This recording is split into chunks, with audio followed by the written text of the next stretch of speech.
రేవంత్ రెడ్డి గారు event manager లాగా మారిపోయిండు. ఇవాళ ఫుట్బాల్ ఏదో మెస్సీ ఫుట్బాలు, సింగరేణిలో కోటలు బాగు చేయడానికి పైసలు లేవు.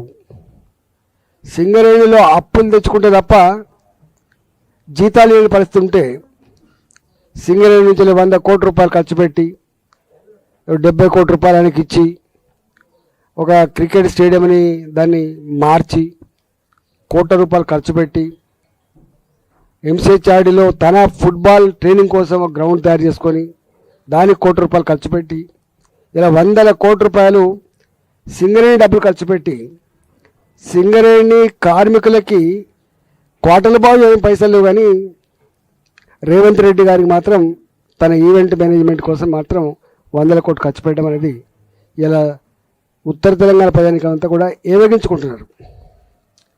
రెండవది, ఎక్కడ కూడా ఏ ఊరికి పోయినా ఒకటే అంటున్నారు, భర్తకు పెన్షన్ ఉంటే భర్త చనిపోతే భార్యకు వస్తుంది తప్ప భార్యకు వయసు మిగిలినా కూడా పెన్షన్ వస్తలేదు.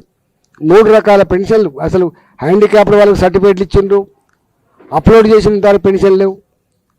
ఇవాళ భర్తలు చనిపోయిన అనేక మంది వాళ్ళకు పెన్షన్ లేవు, కొత్తగా పెట్టుకున్న వాళ్ళకు పెన్షన్ లేవు.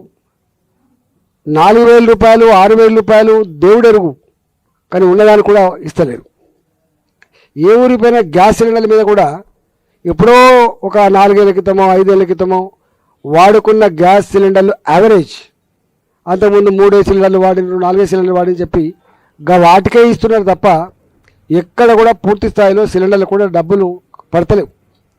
కేంద్ర ప్రభుత్వ పరమైన 46 రూపాయలు మాత్రం ఒక సిలిండర్ మీద టంచన పడుతుంది తప్ప రాష్ట్ర ప్రభుత్వం ఇచ్చేటువంటి సిలిండర్ల మీద ఇచ్చే సబ్సిడీ మాత్రం పడతలేవని చెప్పి గగ్గోలు పెడుతున్నారు. ఈ మిగతా హామీలు అంటే అవి ఎక్కడ అమలు అవుతలేవు. అది రైతు బంధు కావచ్చు, అది మహిళలకు ఇచ్చే 2,500 రూపాయలు కావచ్చు, నిరుద్యోగ యువతకి ఇచ్చే 4,000 రూపాయలు కావచ్చు, ఏ ఒక్కటి కూడా అమలు కావట్లేదు. తెలంగాణ ప్రజానికాన్ని విజ్ఞప్తి చేస్తున్నా, ఇవాళ మాటల గారిలో మీడియాని మేనేజ్ చేసి ప్రజలు అదరకొట్టి బెదరకొట్టి ఈవెంట్ మేనేజ్మెంట్ లాగా నడుపుతుంది తప్ప ప్రజాప్రభుత్వంగా మాత్రం నడుపుతలేరనే విషయం గుర్తురగమని చెప్పి కోరుతున్నా. ఇవాళ ఈ సర్పంచ్ ఈ వార్డు మెంబర్ ఎన్నికల్లో కూడా విపరీతంగా డబ్బులు ఖర్చు పెట్టి మద్యం ఏరులై పారిచ్చి ప్రలోభ పెట్టేటువంటి ప్రయత్నం చేసి ఖాతాలో వేసుకోవడం కాదు, ప్రజాభిప్రాయం తెలుసుకోవాల్సి ఎక్కడ ఉందని చెప్పి నేను విజ్ఞప్తి చేస్తున్నా.